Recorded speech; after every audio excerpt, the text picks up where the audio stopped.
Este programa tem o apoio de Seiko Astron. O tempo não espera por ninguém, mas o Seiko Astron acompanha-o onde quer que vá. Com precisão atómica, 1 segundo a cada 100 mil anos, sem necessidade de mudança de bateria e apenas alimentado por energia luminosa, ajusta-se a qualquer fuso horário. Seiko Astron, o primeiro relógio GPS solar do mundo no seu pulso. Esta é a história do dia da Rádio Observador. O sismo da Venezuela podia acontecer em Portugal?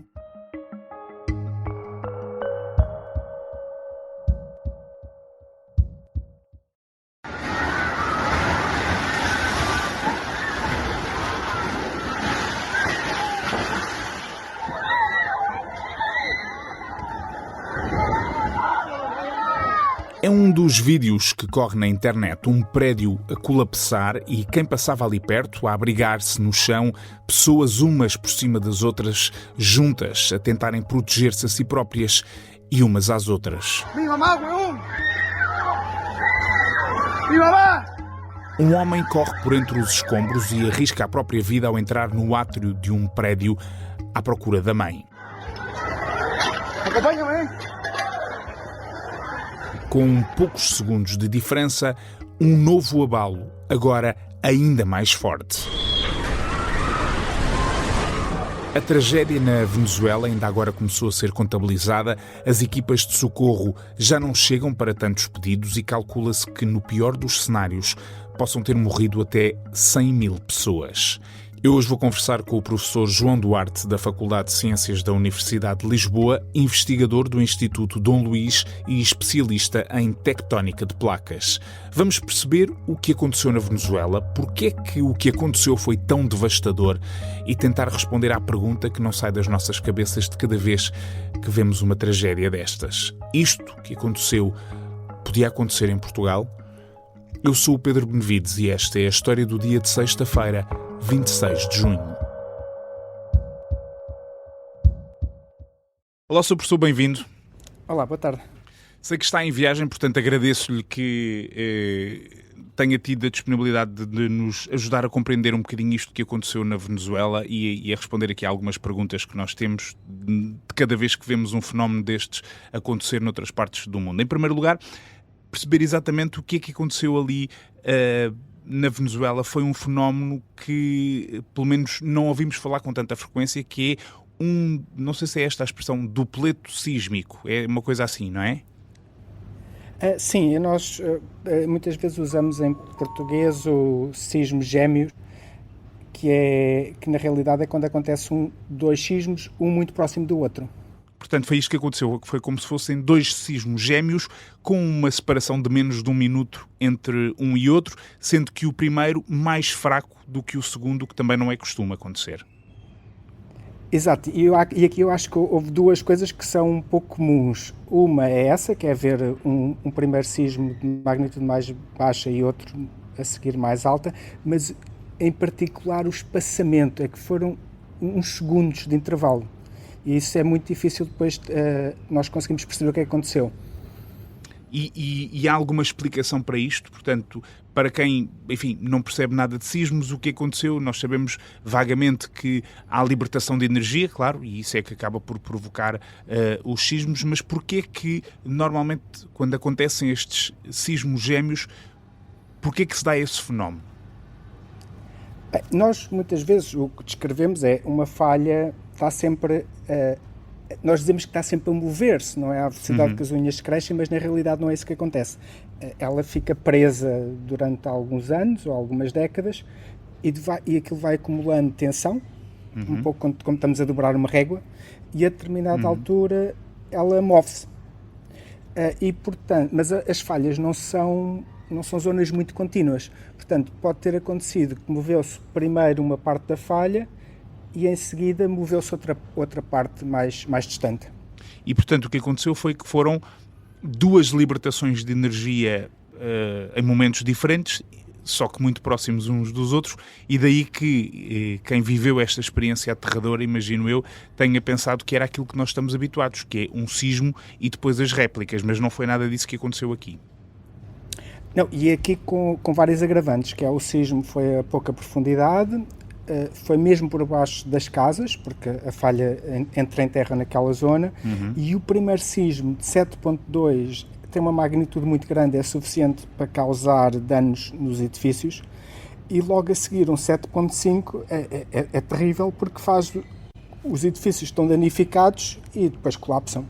Portanto, foi já era danoso o suficiente e depois veio outro ainda mais forte para agravar ainda mais a situação. Falou dos 7.5 e dos 7.2, portanto estamos a falar da magnitude dos sismos.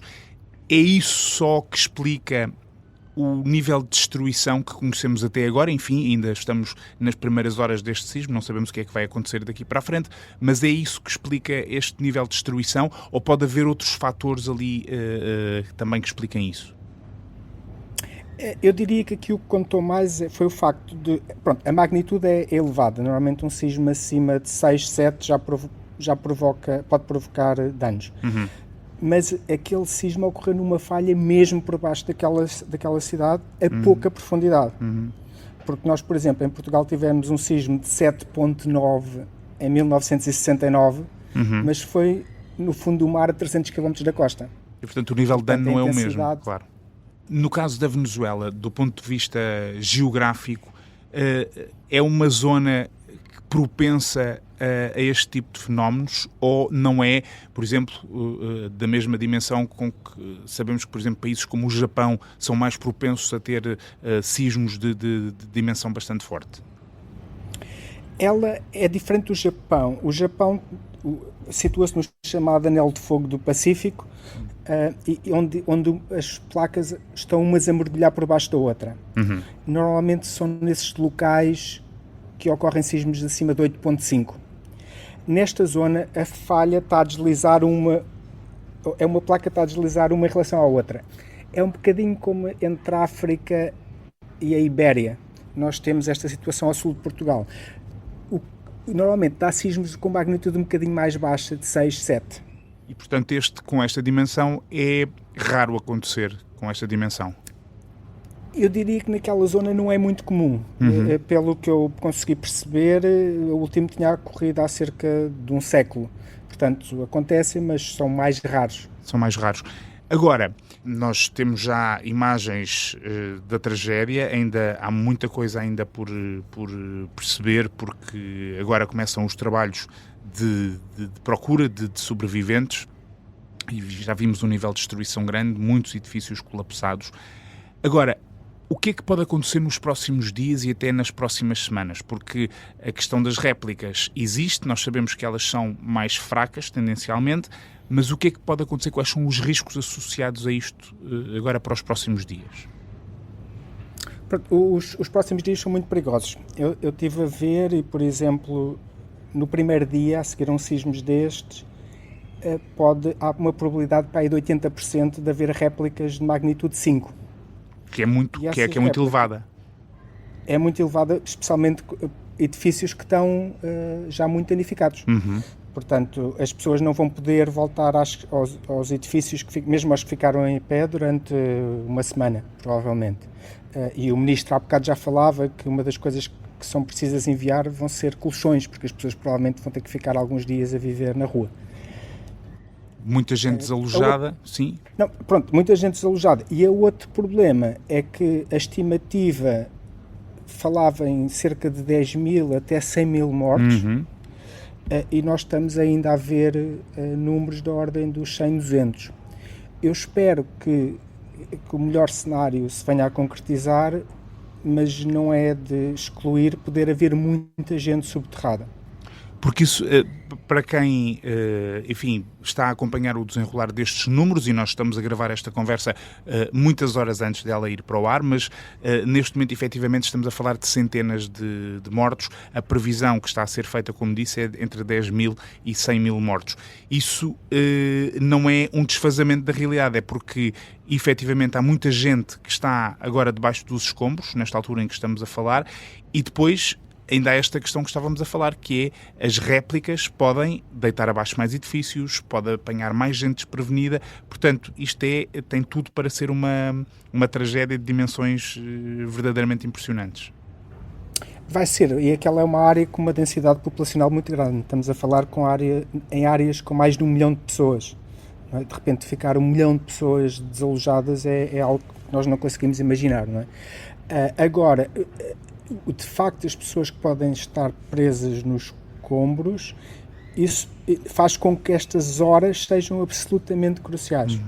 Agora as equipas a entrarem e tentar salvar o maior número de pessoas possível.